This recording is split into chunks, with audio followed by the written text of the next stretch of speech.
You really thought Dad married you for love? She said, laughing so hard she nearly spilled her drink. The table went dead silent, except for the sound of her fork hitting the plate. Everyone stared at me, waiting to see if I'd cry. I didn't. Not then. So yeah, my name's Maggie Turner, I'm 43, and that dinner? That was the night I realized just how far I'd let people walk all over me. I'd spent the whole day cooking. Roast chicken, mashed potatoes, green beans. I wanted one nice family dinner, that's all.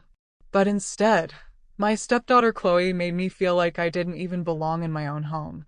She's 21, beautiful, confident, that kind of effortless beauty that comes with being young. Always on her phone, nails perfect, hair done. I really tried with her, I did.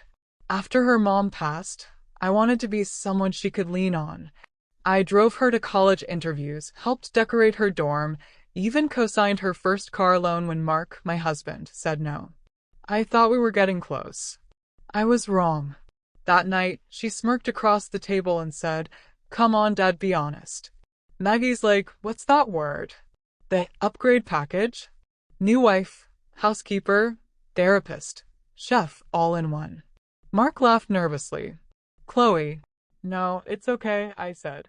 My voice was shaky, but I held it together. "Go ahead, honey." "What am I?" She tilted her head and smiled. "A midlife crisis in yoga pants." Everybody laughed. Everybody but me. I stood up, quietly took my plate to the sink, and started washing it. The clatter of dishes covered the sound of their laughter, but my heart was pounding so loud I could still hear it. I'd been insulted before, by coworkers, by people who thought stepmoms were just replacements, but never like this. Not in my own kitchen. Later that night, when Mark came in, I thought he'd say something. He didn't. He just hugged me and said, "She's young. Don't take it so seriously." That was the moment something inside me went cold. Not angry, just done. I realized I'd been bending over backward for people who wouldn't even notice if I disappeared. Flashback, before it all went downhill. When I met Mark 3 years ago, he was this lonely widower just trying to hold his world together. He told me how Chloe blamed him for her mom's death, how she barely came home anymore. I felt bad for him. I thought I could help. And I did for a while. I became the glue. I decorated for Christmas, texted Chloe reminders to call her dad, made our house feel warm again. The first year was nice. She even called me Mags. We'd bake cookies, go shopping. But once she got into that influencer crowd, the ones who live for attention, everything changed. Suddenly, I was boring, old school, not real family. Still, I kept trying. Until that dinner. After everyone went to bed, I sat alone in the living room, staring at my reflection in the window. My hands were shaking, not from sadness this time, but from something sharper. Her words kept looping in my head. "You really thought Dad married you for love? Was that what she believed? Was that what he believed?" I went upstairs, looked in the mirror, and barely recognized myself. Tired eyes, hair coming undone, apron still on. I looked like someone who'd given up on herself. And I just whispered, "Enough." The turning point. The next morning, I made breakfast like always. Chloe didn't even look up from her phone. Mark left for work. The silence in that house felt heavy, but my mind had never been clearer. If they thought I was just a doormat, I'd show them what happens when the doormat walks away. That afternoon, I called an old friend, a lawyer, and asked what my hypothetical options were. She laughed and asked if I was serious. I was. Turns out, I owned a lot more of this life than they realized. Flashback, the sacrifices they forgot. Before I married Mark, I sold my condo in Seattle and used half of it for the down payment on this house, the same house Chloe treats like a hotel. I helped pay for renovations, furniture, even the car Mark drives to work. And I never complained. Because that's what love is supposed to mean, right? But love shouldn't mean losing yourself. That week, I quietly started rebuilding my life. Got my old marketing job back. Remote, full-time. Opened a new bank account. Moved all the bills and subscriptions under my name. And I didn't tell a single soul. The confrontation. 3 weeks later, Chloe threw a party, looked messy, the kind that makes the neighbors hate you. I came home from the store to find beer bottles everywhere and people swimming in our pool. Chloe. I yelled over the music. She rolled her eyes. Relax, Maggie. It's just a few friends. A few? Half the town's here. She laughed. Then maybe you should join them instead of acting like grandma. That was it. I shut off the speaker and said loud enough for everyone to hear, "You don't live here for free anymore. You clean this up or I'm calling the cops." Everyone went quiet. Chloe glared at me. "You wouldn't dare." I looked her straight in the eye. "Try me." She stormed off. My hands were shaking, but it felt good, powerful even. That night, I sent Mark photos of the mess and a calm little text. This is what happens when there are no boundaries. I'll be staying at a hotel for a few days. We need to talk about our future. He called right away. I didn't answer. And for the first time in years, I actually slept. The midnight reckoning. 3 days later, when I came home, Chloe was sitting at the kitchen table. Eyes red, makeup smudged. "I'm sorry," she said quietly. "Please don't leave, Dad. He's a mess." I didn't say anything right away. I poured myself coffee, sat across from her, and waited. "I was awful to you," she whispered. "You didn't deserve that." I looked at her, really looked. She wasn't a monster.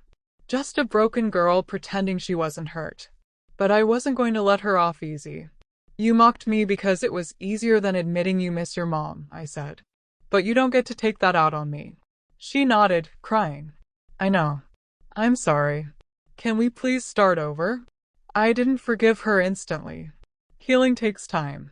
But I did forgive myself, for letting things go too far, for mistaking patience for weakness. And at midnight, Chloe hugged me for the first time in years. "Thank you," she whispered, "for not giving up on me." I smiled. "Just don't make me regret it." She stood there crying, the same girl who had laughed at me just a few weeks earlier. And honestly, a part of me wanted to stay angry. I wanted her to feel what I'd felt that night at the dinner table, small, embarrassed, invisible. But something in me shifted again. Maybe I was just tired. Maybe I finally saw things clearly. I realized I didn't need revenge anymore. What I needed was peace. After that night, things between us changed, not in some movie moment way. It was awkward. We'd pass each other in the kitchen, talk about groceries or the mail, and that was it. Mark tried to pretend everything was fine, but I could tell he was scared. Scared that I might actually walk away. And honestly, he wasn't wrong. Because for the first time in years, I wasn't scared of starting over. What no one knew was that I'd already signed a lease for a little apartment across town. Nothing fancy, just 2 rooms and a tiny balcony that got perfect morning light. Every day while they thought I was out running errands, I'd take a box or 2, books, clothes, my mom's old dishes, and drop them off there. It wasn't about leaving. It was about taking back pieces of myself. One afternoon, Chloe walked into the laundry room and leaned against the door. "You've been gone a lot lately," she said. "I have," I told her. She smirked a little. "Are you seeing someone?" I smiled. "Yeah, myself." She blinked, not sure what I meant, and just nodded. She didn't push it. A week later, she did something that completely threw me off. She made dinner. Spaghetti, garlic bread, a salad. It wasn't great, but the effort mattered. She set the plates down and said, "I thought maybe we could eat together." Like before. I hesitated, but I sat down. She fidgeted with her fork and said quietly, "I've been thinking a lot about that night. I don't know why I said what I did. I was just angry. At everything." I said, "You don't have to explain. Just don't do it again." She nodded. "I won't." That dinner wasn't about forgiveness. It was about understanding. For the first time, she wasn't mocking me or defending herself. She was trying, and that meant more than any apology ever could. Later that night, Mark came into the bedroom while I was reading. "You've been different," he said. "Different how?" "Stronger. Distant maybe." I don't know. I just feel like I'm losing you. I closed my book. You lost me the night you left. He went quiet. I could see it hit him. I didn't know what to do, Maggie, he whispered. She's my daughter. And I'm your wife, I said. I needed you to defend me, not excuse her. He nodded slowly. You're right. That was the first time I'd ever heard him say those words. You're right. For Mark, that was huge. Over the next few weeks, I focused on me. My career took off again, the remote job, new projects, my own income. That feeling of independence, it was addictive. I wasn't just existing anymore, I was living. I stopped waiting for people to make space for me and started taking it myself. Then one morning, Chloe came downstairs holding a little notebook. I'm writing something for class, she said shyly. It's about family. Okay, I said, pouring my coffee. I wrote about you. I froze. About me? Yeah, she said. How I used to think you were just trying too hard. But now I get it. You were holding everything together. I didn't know what to say. For months, I'd wanted her to understand, and suddenly she did. She added, I didn't show Dad. I wanted you to read it first. That night, I read it. Her writing was messy, full of crossed-out words, but it was real. She wrote about losing her mom and how angry she'd been, how I'd walked into her grief like a stranger trying to rearrange broken glass. She said I was the first person who never gave up on her. I cried. Not the kind of crying that hurts, the kind that heals. The next morning, she looked at me nervously. Was it bad? No, I said softly. It was beautiful. She smiled through tears. Thanks, Maggie. She didn't call me Mom, but I didn't need that anymore. Respect meant more than a title. Months passed, and life slowly settled. The house felt lighter. Mark tried harder. Chloe started therapy. I was working again, laughing again, even started a little side business doing interior design consultations online. Something I'd always wanted but never made time for. Then one night, the three of us sat down for dinner, just like before. But this time it felt different. There was laughter again, but not the sharp, cruel kind. Real laughter. Soft, easy. The kind that doesn't sting. And in that moment, I thought back to that first dinner months ago, to her words that had cut through me like glass. You really thought Dad married you for love? Back then I doubted myself. Now I didn't. I knew who I was. I knew what I'd brought into this home. Love, patience, strength. When we finished dinner, Chloe looked at me and said quietly, Hey, Maggie. Yeah. I know it doesn't erase what happened, but I'm glad you're still here. I smiled. Me too. Later that night, I stood outside under the stars and just breathed. Revenge hadn't fixed anything. But strength, quiet, steady strength, had rebuilt everything. It was around mid-February when things started to shift again. Life had finally found some rhythm. Chloe was getting ready to graduate, Mark was calmer, and I'd started designing small Airbnb interiors online. For the first time in a long time, I actually felt stable, safe. Then one night, while Mark was out of town for a conference, I went into his office to grab a charger. I opened a drawer, and there it was, an envelope with my name on it. At first, I almost didn't open it, but the way my name was written, shaky, uneven, made my stomach twist. Inside were papers, old ones, a copy of our mortgage agreement. But what froze me wasn't the numbers. It was the line that read, Primary borrower, Margaret Turner. Co-borrower, deceased, Susan Kelly. Susan, his late wife. My heart just sank. She'd been gone 5 years before I even met him. How was her name still on our home? I sat down on the floor. The papers spread around me like shattered glass. And for the first time in months, I felt that hollow kind of hurt again. Not anger yet. Just betrayal settling heavy in my chest. When Mark came home 2 days later, I didn't yell. I just asked quietly, Why is Susan's name still on our mortgage? He blinked, confused, then sighed. Maggie, it's just a technical thing. It doesn't mean anything. Technical? I repeated. You said this house was ours. It is ours, he said. No, I told him, my voice steady now. It's mine, and a ghost's. He rubbed his face, looking guilty. I just never changed it over. I didn't think it mattered. It matters, I whispered. Because I sold my home for this. Because I built this life with you. And you didn't even give me that respect. He reached for me, and I stepped back. You're overreacting, he said. I looked right at him. Don't ever say that to me again. Not after everything I've done for you. That night, I didn't sleep in our bed. I went to my little apartment, the one no one knew about, and sat on the balcony until morning. The silence felt safe. I wasn't crying this time. I was planning. The next day, I called my attorney friend again. If I wanted to sell my half of the house, I asked, could I? She paused. You could, but you'd need his signature. Why? Just exploring options, I said. But I wasn't exploring. I was preparing. When I came home that evening, Chloe was in the kitchen making tea. She looked nervous. Dad told me you found the papers, she said. Did he? She nodded. He's scared, Maggie. He knows he messed up. I leaned against the counter. Do you think he loves me, Chloe? She hesitated, then said softly, yeah. But he doesn't always know how to show it. He's comfortable. Maybe too comfortable. I smiled sadly. Comfort is the slowest poison. She didn't answer, just walked over and hugged me. And that hug, it meant more than she probably realized. A few days later, Mark came to me holding that same envelope. I went to the bank, he said. It's fixed. The house is under both our names now. Why now? I asked. He hesitated. Because I don't ever want you to doubt that this is your home too. I didn't respond right away. I just looked at him, really looked. He wasn't perfect.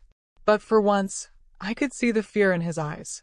The realization that he might actually lose me. Thank you, I said finally. But inside, I knew. Respect doesn't come back overnight. That weekend, Chloe came to me again. You should do that interior design thing full-time, she said. I laughed. You haven't even seen my work. I have, she said with a little smile. I found your website. It's really good. I was stunned. You found it? Yeah, she said. And it made me realize something. You're not just Dad's wife. You're your own person. I hope I can be like that one day. Those words hit harder than I expected. For years, I tried to be accepted by her, and suddenly, she was the one looking up to me. Over the next month, things took off. I started taking more clients, posting before and after photos, getting followers, messages, compliments. With every project, I felt more like me again, the Maggie I'd been before I tried so hard to please everyone. Mark noticed too. One night he said, "You've been smiling more lately." Yeah, I told him. Feels good to live for myself again. He smiled, but I could see it in his eyes, that flicker of worry that comes when someone realizes they're no longer your whole world. I wasn't leaving, but I wasn't staying out of fear anymore either. I was staying because I wanted to, not because I had to. And then, just when everything finally felt steady again, Chloe came home one evening, pale, shaking, tears running down her face. I was on a client call in the kitchen when she burst in, crying. "What happened?" I asked, running to her. She handed me her phone, hands trembling. "It's Dad," she whispered. "There's something you need to see." I took the phone from Chloe's shaking hand, not sure what I was about to see. My first thought was that something had happened to Mark, maybe an accident. But when I looked at the screen, my stomach turned cold. It was a text thread. Mark and a woman named Lauren. The messages weren't graphic, but they didn't have to be. "Mark, you always know how to make me smile." Lauren, "Wish I could have been at dinner tonight instead of her." Mark, "Careful. She's been suspicious lately." Lauren, "Maybe she should be." I just stared. My hands went numb. Chloe's voice shook. "I didn't mean to find it." He left his laptop open. I was just checking my email. I swear I wasn't snooping. I wanted to say something, anything, but nothing came out. I just nodded and handed the phone back. My hands were trembling, so hard I had to grip the counter to stay steady. After a moment, she whispered, "What are you gonna do?" I swallowed hard.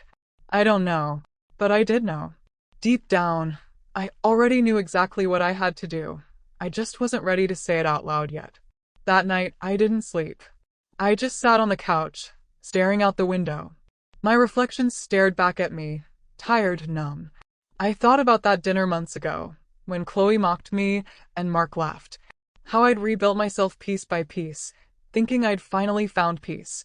And now, here I was again, standing in the ruins of someone else's betrayal. When morning came, I didn't tell him. I made breakfast, packed his lunch, kissed his cheek like everything was fine, because I wanted time to think, to plan, to take control. After he left, Chloe came downstairs, still pale. "You're really not gonna say anything?" she asked. "Not yet," I said quietly. "Why?" "Because when I do," I told her, "it'll be the last time I ever have to." For the next 3 days, I watched him. Same routines. Same fake smiles. Same "I love you" texts that felt like lies now. But I didn't fall apart this time. I was calm. Cold. Focused. On the 4th night, I told Chloe, "I need you to stay at your friend's house tomorrow night." She looked worried. "Why? Are you going to?" "Just trust me," I said gently. "I'll be fine." The next evening, I cooked Mark's favorite dinner: steak, roasted potatoes, asparagus.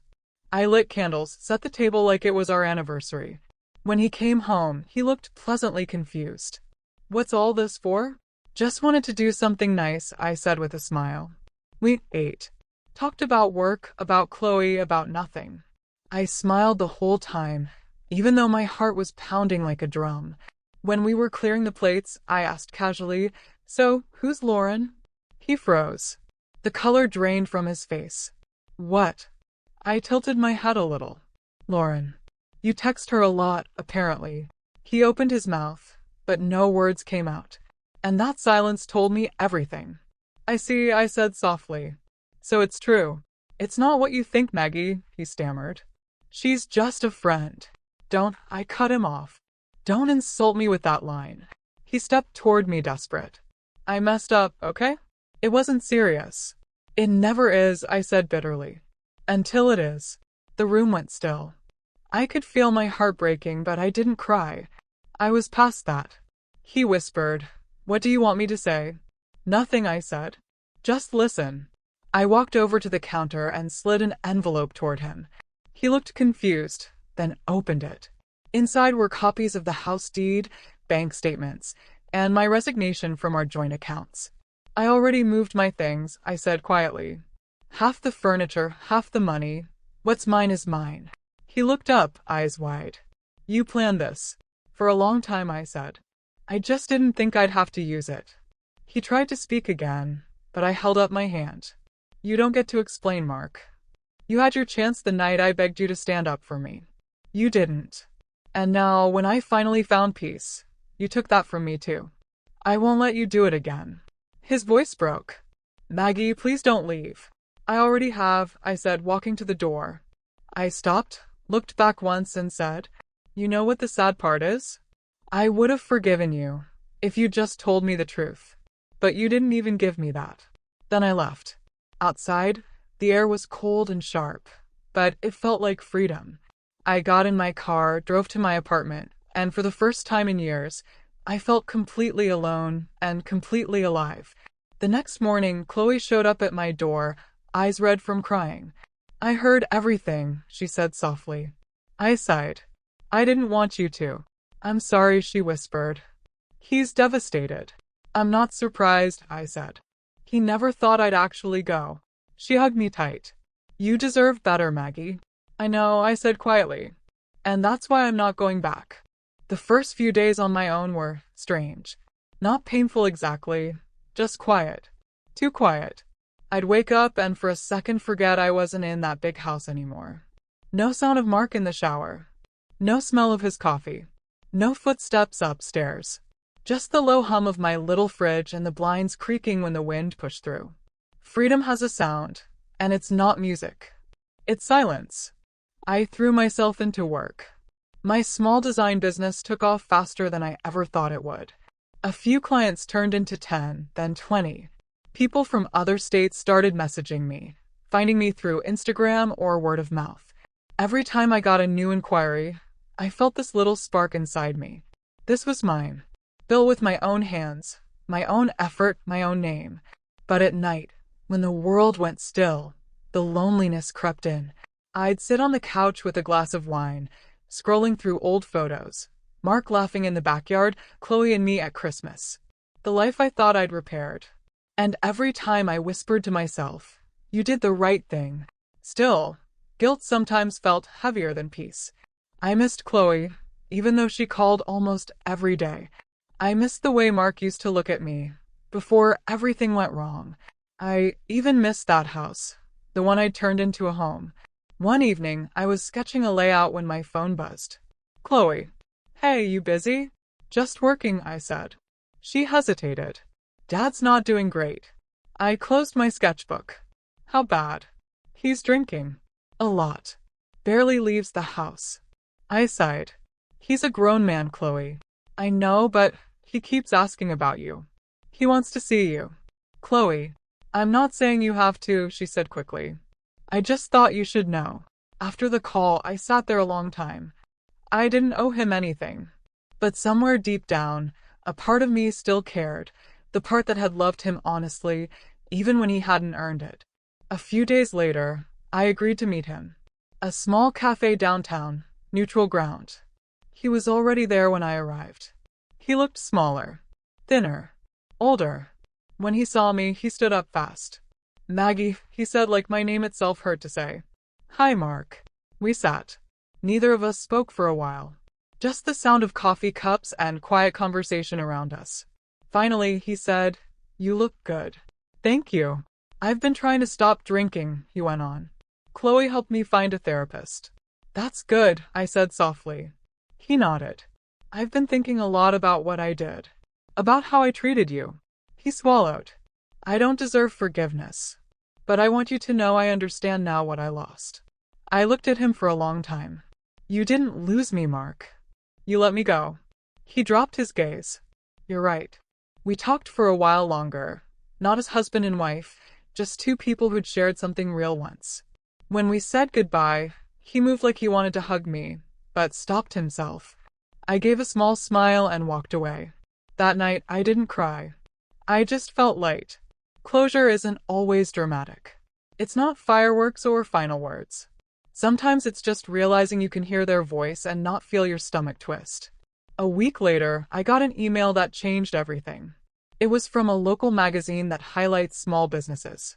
They wanted to feature me. Maggie Turner, the woman who once got mocked at her own dinner table, was about to have her name in print for something she built on her own. When the article came out, Chloe texted me a photo of it. "You did it, Maggie. I'm proud of you." Those 6 words meant more than any apology ever could. A few months later, Chloe graduated. She invited me, and at first, I hesitated. I didn't know how Mark would react. But she begged, and in the end, I went. When I walked into that auditorium, she spotted me instantly and waved so big it made people laugh. Mark was sitting a few rows ahead. When he turned and saw me, he smiled, not the fake kind. A small, honest one. I smiled back. After the ceremony, Chloe ran up, her cap tilted sideways. "You came." "Of course," I said, hugging her tight. "I wouldn't miss it." Mark came over, hands in his pockets. "Thank you for coming, Maggie." I nodded. "You raised a good kid, Mark." He looked at her, eyes wet. We both did. Later that night, Chloe insisted we all grab dinner together. It wasn't awkward this time. We laughed, talked, and for a brief moment, it almost felt like peace. When I got home, I sat on my balcony again, the city lights glowing in the distance. I thought about everything, the humiliation, the betrayal, the heartbreak, but also the strength, the independence, the woman I'd finally become. And I realized something simple. Sometimes losing everything is the only way to finally see yourself clearly.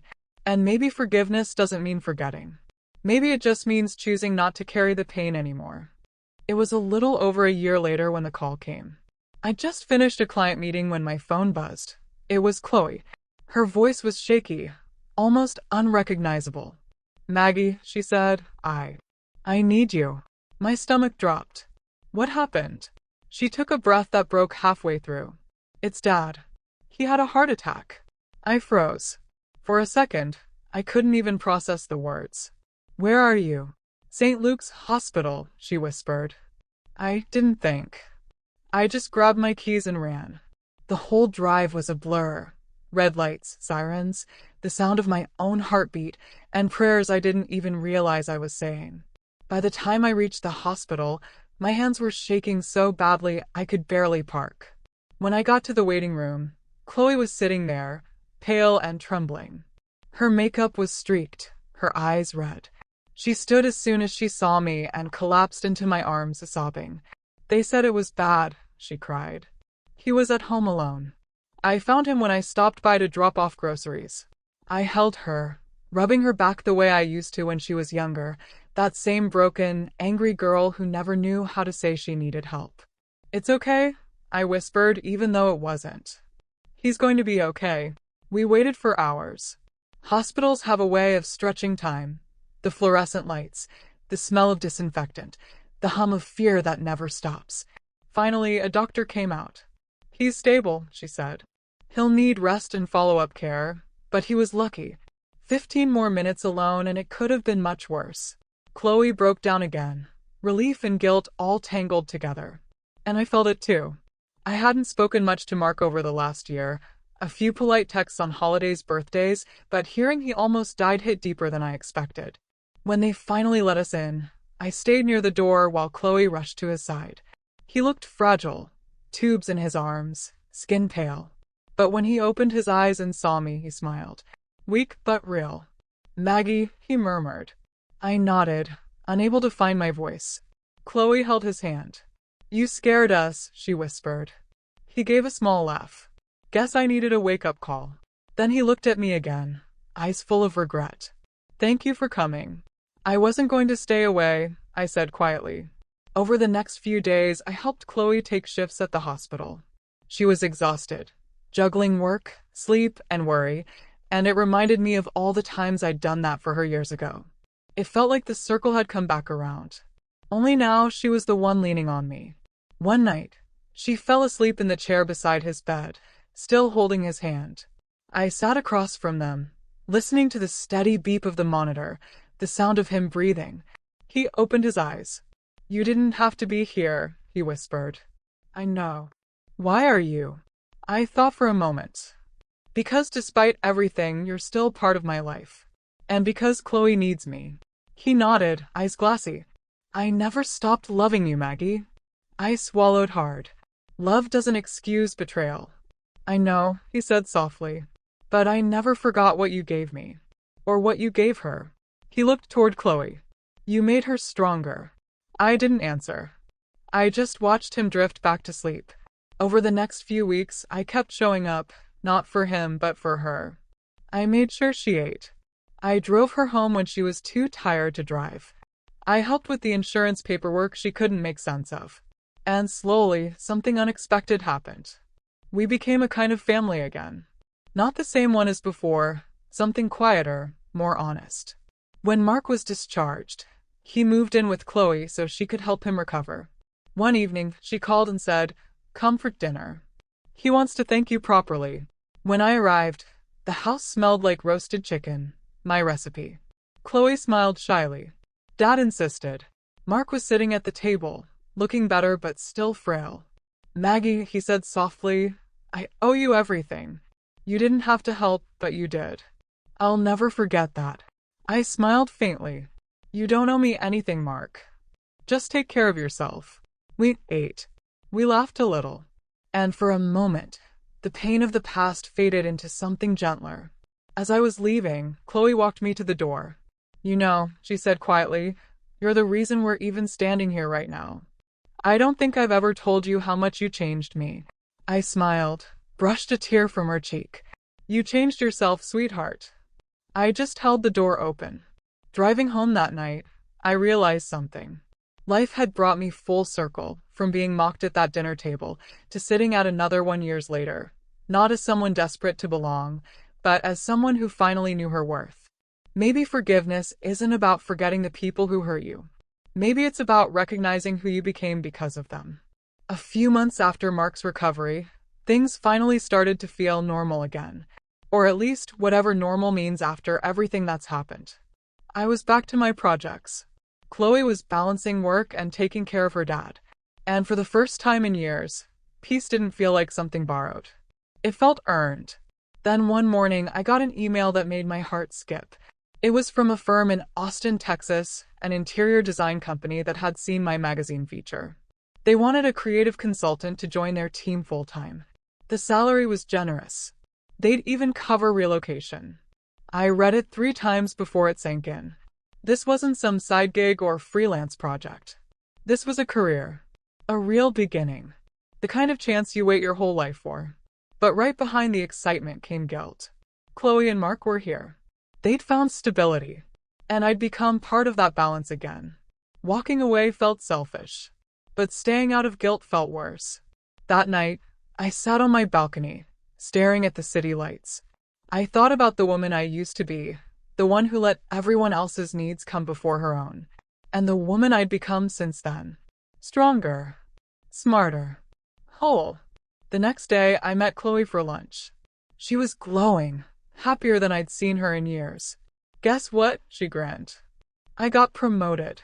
That's amazing, I said. I'm so proud of you. She smiled. Feels like things are finally coming together, you know? I hesitated, stirring my coffee. Chloe, I need to tell you something. Her smile faded. What's wrong? Nothing bad, I said softly. I got a job offer. In Austin. She blinked. Austin? As in moving there? Yeah. It's a big opportunity. But I haven't decided yet. She went quiet for a moment, then nodded. You should go. What? You have to, she said. Maggie, you spent years putting everyone else first. You deserve to do something for you. Her words hit harder than she knew. My throat tightened. You really think so? She smiled. I know so. A week later, I told Mark. He took it better than I expected. He just nodded, eyes tired but gentle. You've always had this light in you, Maggie, he said. Don't dim it for anyone. Not even us. That night, I packed a box. Just the essentials. My laptop. My sketchbooks. The framed photo of Chloe and me from her graduation. And one of those little candles I used to keep by the kitchen window. When moving day came, Chloe insisted on helping. We loaded up my car. When we hugged goodbye, she held on tight. Promise me you'll visit, she said. Only if you promise to keep that promotion going, I teased. She laughed through tears. Deal. The drive to Austin was long, but peaceful. Somewhere along the highway, as the sun set behind me, I realized something. I wasn't running away this time. I was walking forward, fully, freely, finally. My new apartment was small but bright, full of potential. That first night, I opened a bottle of wine and sat on the floor surrounded by boxes. No ghosts. No expectations. Just silence, sunlight, and possibility. Work started the next week. The team was young, full of energy and ideas. I was nervous at first, but when they asked me to lead a new design project for a boutique hotel, I felt that spark again. The same one I'd had years ago, before everything fell apart. Days turned into weeks, and Austin started to feel like home. I'd go to the farmer's market on Sundays, take long walks by the river, even joined a little book club. It was quiet. Simple. Good. Then one night, while reviewing design sketches, I got a call from an unknown number. I almost ignored it, but something told me to answer. Hello. Maggie. I froze. It was Lauren, the woman from the texts. My voice came out calm but sharp. What do you want? I owe you an apology, she said. I didn't know he was married. Not at first. And when I found out, I ended it. I just wanted you to know that. I sat there, silent for a long moment. It doesn't matter anymore, I said quietly. That chapter's over. I know, she said. But I've been following your work online. You're incredible, Maggie. You didn't just move on, you rebuilt yourself. I admire that. Her words surprised me. There was no sarcasm, no tension, just honesty. Thank you, I said finally. I hope you've rebuilt too. After we hung up, I just sat there, staring at my reflection in the window. the city lights flickering behind me. I thought about how strange life is, how pain turns into growth, how endings become beginnings. And for the first time, I wasn't angry anymore. Not at her, not even at Mark. Just grateful. Grateful that I'd survived it all. And found something better on the other side. Myself. Austin had a rhythm I hadn't realized I'd been craving. Mornings were bright and slow. Sunlight through the curtains. Coffee that didn't taste rushed. My new office downtown buzzed with energy, but not chaos. For the first time in forever, I was surrounded by people who saw me for my work, not for my relationship status or my past. The hotel project turned into a hit. My designs were featured in another magazine, and the firm started trusting me with more creative freedom. I even began mentoring younger designers, something I'd always wanted to do but never had the confidence for. One Friday evening, after a long presentation, my team invited me out for drinks. I almost said no. I'd gotten used to my quiet little routines, but something in me said to go. We ended up on a small rooftop bar overlooking the city. Music was soft, laughter easy. It felt good, like I was finally living again, not just surviving. As I was leaving, someone called my name. Maggie. I turned confused. A tall man stood near the exit, camera bag slung over his shoulder. He looked as surprised as I was. Ethan, I said. He laughed, shaking his head. I knew it was you. Wow, it's been 15 years. Ethan had been a friend from my early Seattle days. We'd worked together briefly, before life pulled us in different directions. Back then, we'd been close enough that sometimes I wondered what might have happened if timing had been kinder. We grabbed another drink. He was in Austin temporarily, shooting photos for a travel magazine. We talked for hours, about work, travel, and how strange it was to find each other again after so long. At one point, he smiled. You seem lighter. Happier. I laughed. That's a nice way of saying I used to be a mess. He grinned. Maybe. But I like this version of you. It was a simple thing to say, but it stuck with me. Over the next few weeks, we kept running into each other. First at a coffee shop, then at an art fair. Eventually, we stopped pretending it was coincidence. He'd bring his camera, I'd bring my sketches, and we'd sit in the park for hours, talking about everything. Art, second chances, the strange ways life reroutes you when you least expect it. It wasn't romantic. Not yet. But it felt real. Easy. Safe. One evening, as we walked along the river, he asked, Do you ever think about going back? Back where? To the life you left. I thought about it for a second. Sometimes. But then I remember how hard I fought to leave it. He nodded. That's fair. But you don't have to run from your past to move forward. I smiled faintly. I'm not running anymore. Just walking somewhere new. He looked at me for a long moment, then said softly, I like the view from where you're walking. That made me laugh. But later, alone, his words lingered. I wasn't sure I was ready to let anyone in again. But maybe I didn't have to decide right away. Maybe healing didn't need a deadline. Months passed. My work kept growing.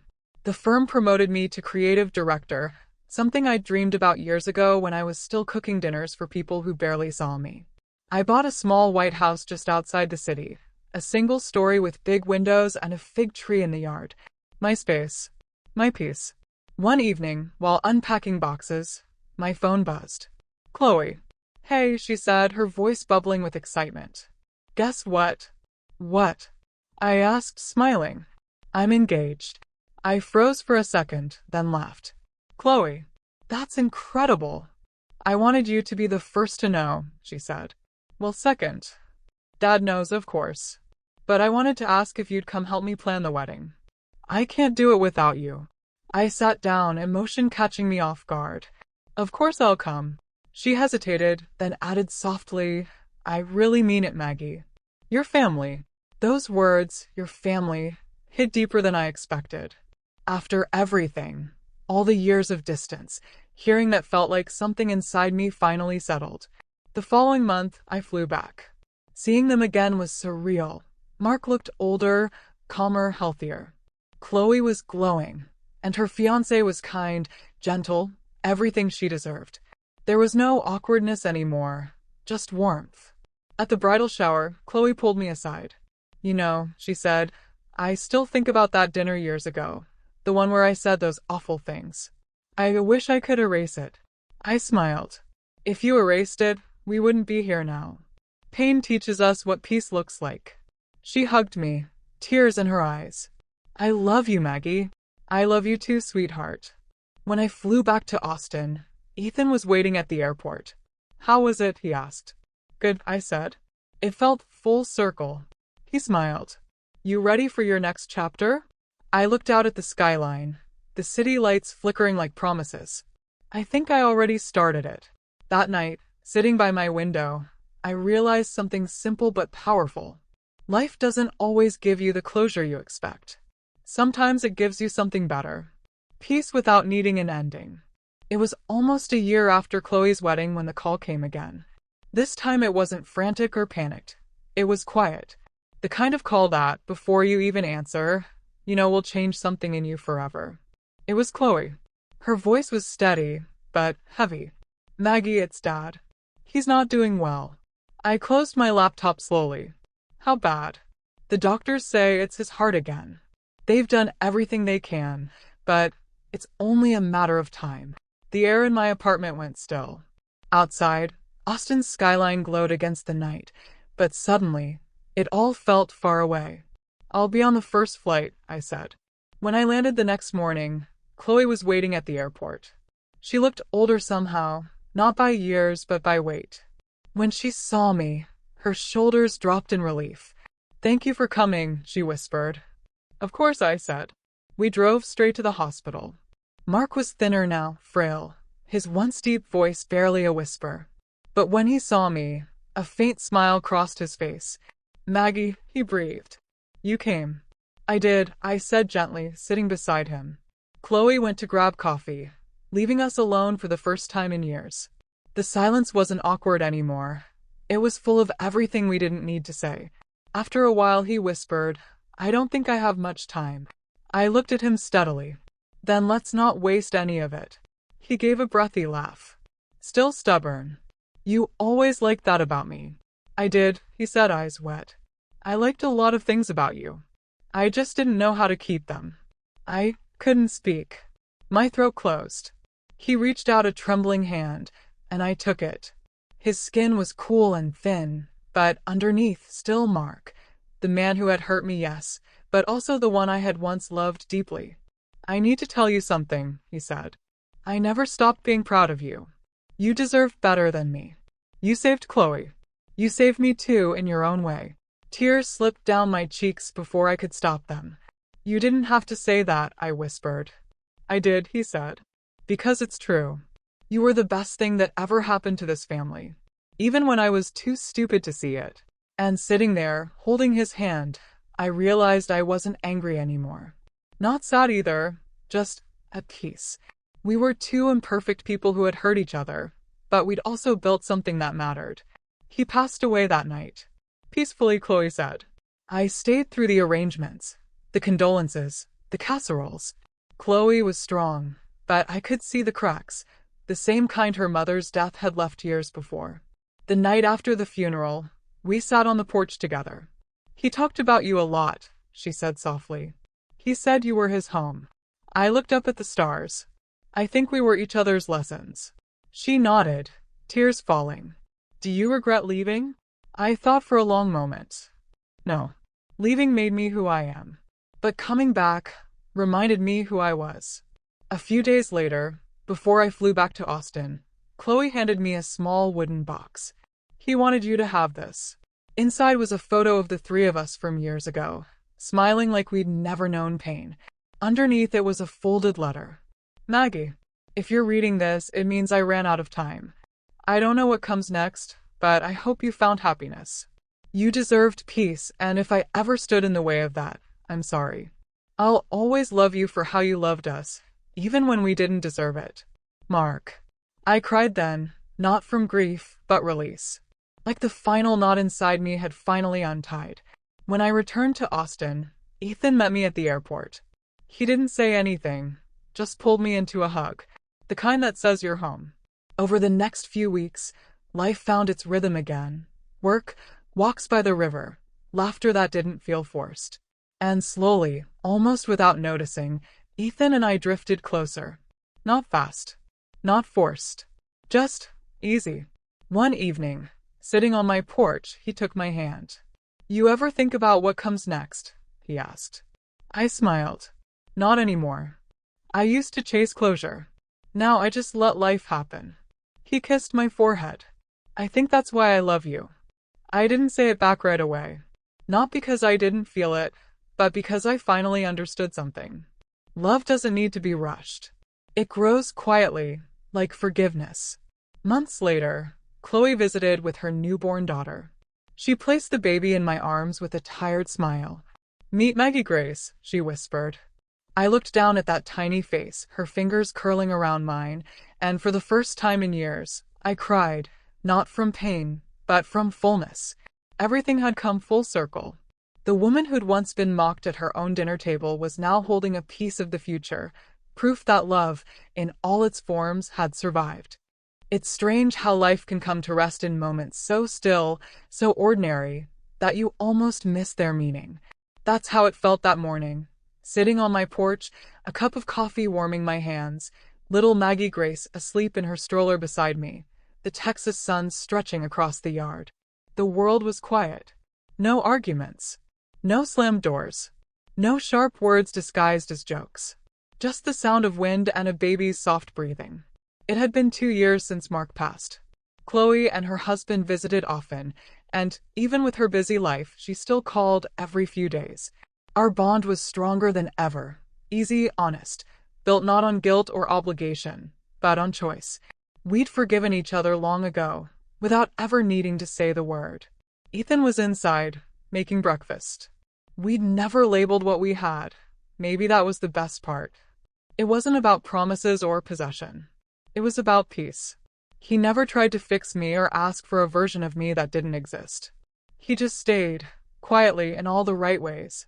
Sometimes I'd catch him looking at me like he couldn't quite believe I was real. And every time I'd think the same thing. Neither can I. After everything, the humiliation, the heartbreak, the years of rebuilding, this peace almost felt foreign. Like a language I was finally learning to speak. A few months after Chloe's baby was born, she asked me for a favor. "You remember how I used to joke that your life sounds like a movie?" she said, rocking the baby on my couch. I laughed. "Yeah. You used to say I should write a book about it." "Well," she grinned. "You should. You helped me. You helped Dad. You helped yourself. Maybe you could help someone else too." I waved her off at first, but that night, her words stayed with me. Maybe she was right. Maybe there was something in my story that could help someone who felt trapped in a version of themselves they didn't recognize. So I started writing. Not for fame. Not for attention. Just honesty. I wrote about the dinner where it all started. The cruelty that cracked me open. The betrayal that broke me, and the strength that slowly stitched me back together. It wasn't easy. Reliving it hurt more than I expected. But it also reminded me of everything I'd learned. The quiet courage it takes to walk away. The grace it takes to forgive. And the strength it takes to start again. I titled it By Midnight. She was begging for my forgiveness. It was raw, vulnerable, real. I never thought anyone beyond Chloe and Ethan would read it. But somehow, a local journalist found it on my blog. Within weeks, my story spread further than I ever imagined. Messages poured in, from women, men, even teenagers, saying they saw themselves in my words. That my story gave them hope. One message stuck with me. It was from a woman named Sarah. "I was mocked by my stepdaughter last night. I cried in the bathroom for an hour. Then I found your story. I'm not leaving yet, but for the first time, I'm standing up for myself. Thank you for reminding me that strength doesn't mean shouting. It means not breaking." I cried when I read that. Not from sadness, but because my pain had finally become something useful. A year later, a small publisher reached out. They wanted to turn my blog into a memoir. The day the first copy arrived, I sat on that same porch again, holding the book in my hands, feeling the weight of it, my story, bound and complete. Ethan came out and wrapped his arms around me. "You did it," he murmured. "I did," I said softly. But I didn't do it alone. He smiled, kissing the top of my head. No one ever does. As the sun dipped behind the trees, I glanced at the baby monitor on the table, Maggie Grace sleeping peacefully, and thought about how far everything had come. From that cruel dinner table years ago, to this quiet, golden evening. Back then, I thought revenge would make me whole. I wanted to prove them wrong, to make them regret ever hurting me. But standing there now, surrounded by peace, I finally understood something I wished I'd known sooner. Revenge doesn't rebuild you. Forgiveness does. And forgiveness isn't about letting someone off the hook. It's about letting yourself off the leash. It's deciding your pain doesn't get to own your story anymore.